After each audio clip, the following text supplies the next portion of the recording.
Bonjour à tous et bienvenue sur Mobuzz TV. Moi c'est Osiris et aujourd'hui c'est la Saint-Valentin. Alors que vous soyez amoureux, seul, accompagné, excité ou dégoûté par cette journée, cette dose vous est dédiée.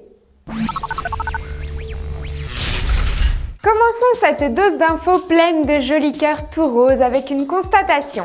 Les fêtes sont toujours l'occasion de la propagation de virus via les courriers et messageries et c'est pas la Saint-Valentin qui va y couper. En effet, deux virus se propageaient sur le net ces derniers jours à travers des cartes visuelles menant sur un lien contenant un virus qui avait pour sujet des messages comme I love you so much, inside my heart, voire you in my dreams. Et moi j'ai une question.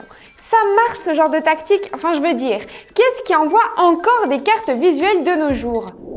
Mais bon, les nouvelles technologies ne sont pas que virus et malfaisance en ce jour. En effet, on peut trouver des trucs bien sympas, voire même des idées de cadeaux qui échappent à la consommation massive, quasi imposée par ce genre de fête. Et là, je fais référence au site lebisou.com. C'est grâce à Eric de Presse Citron qu'on a découvert cette application spéciale iPhone, plutôt sympa et vraiment sexy. Car le bisou, qui n'en est encore qu'au stade de développement et donc proposé en version de preview, vous permet de vous livrer à de petits jeux amoureux et érotiques à l'aide de votre smartphone favori, mais aussi de périphériques web portables dans la série des iPod Touch, iPC, etc. En gros, pour résumer, tout repose sur le principe action-vérité version virtuelle. Des actions à accomplir par les joueurs en tenant compte des profils de ceux-ci et suivant une progression piquante mais logique. Parfait pour les couples qui veulent s'amuser ou même pour les bandes de potes avides de soirées débridées. Alors quand même, en ce jour si rose bonbon et qui chante à l'amour, j'aimerais m'adresser à ceux qui en ont marre du 14 février, jour où on leur rappelle sans arrêt qu'ils sont seuls alors que le monde entier s'aime, qui en ont marre de voir les amoureux se bécoter dans la rue ou d'entendre leurs copines planifier le dîner avec Jules. À tous ceux qui sont allergiques à la Saint-Valentin, sachez que vous n'êtes pas seuls. Et quel meilleur moyen de rencontrer des gens qui partagent le même avis que vous que sur Facebook. Faites-y un tour et tapez Valentin, vous verrez.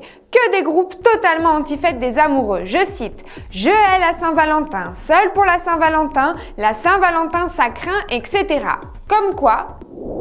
Et puis pour ceux qui ne sont pas fans de Facebook mais aimeraient tout de même exprimer leur haine envers la Saint-Valentin, je vous laisse aujourd'hui un link sur lequel vous trouverez les meilleures chansons anti-amour. Car les Mitsuko le disaient bien, les histoires d'amour finissent mal en général. Et oui, la Saint-Valentin est tout de même avant tout encore une autre campagne de pub pour les magasins, un autre prétexte pour que les gens se ruent sur les rayons remplis d'objets à petits cœurs tout rouges et roses. À tel point que certaines marques comme Microsoft lancent des éditions spéciales de leurs objets, ici le baladeur Zune 80 en rose pour l'occasion. Et bien pour ce qui est de Microsoft, pas de bol. Il y aura du retard et les MP3 n'arriveront pas à temps. Résultat, la boîte de Mr Gates a carrément décidé de rembourser les clients qui avaient commandé l'objet et se voient maintenant dans l'obligation d'en trouver un autre. Et le mieux dans l'histoire, c'est que le Zune sera quand même livré, tout frais payé. Donc oui, l'une des reproches les plus courantes de la fête d'aujourd'hui est tout de même sa dimension si élogieuse de la société de consommation. Eh bien, j'ai là une vidéo qui satisfera tous ceux qui sont fatigués du matérialisme insatiable, même lors d'un jour tel qu'aujourd'hui, où les objets devraient faire place aux sentiments purement et simplement. Tenez, ça vous fera du bien.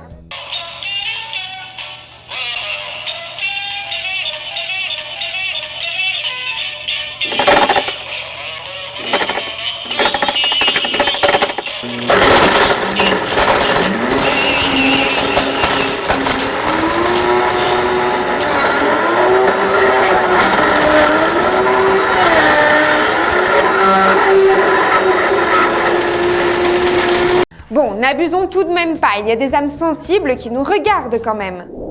Mais bon, essayons tout de même de rester un minimum positif et avouons que la Saint-Valentin n'est pas si noire, c'est vrai quoi. Un petit mot d'amour ou même un petit poème sont toujours ultra bienvenus. Par contre, s'asseoir à son bureau, papier et crayon en main et tenter de coucher ses sentiments sur papier de manière harmonieuse, c'est pas toujours facile, il est vrai. Mais Internet propose une solution. Il s'agit d'un générateur de poèmes personnalisé, carrément, qui peut vous donner un petit coup de pouce dans votre processus de drague. Il suffit d'introduire le nom de votre muse et hop, c'est automatique. Un poème est généré avec plusieurs variantes en plus qui peuvent être ajustées selon la sensibilité du moment. Ah oui, ça par contre, c'est en anglais et en allemand, ce qui remarque peut-être un bon point. C'est vrai quoi, ça le fait toujours plus en anglais ce genre de truc, non ? Et bien voilà, la dose d'aujourd'hui touche à sa fin. Je vous laisse aller vous préparer pour votre dîner romantique ou tout simplement pour votre plateau télé bien sympa. Et puis que vous soyez célibataire ou pas, et pro ou anti-fête des amoureux, j'ai quand même une petite vidéo bien mimi pour la fin. Alors je vous laisse avec et vous souhaite à tous une super Saint-Valentin. À demain, gros bisous, ciao.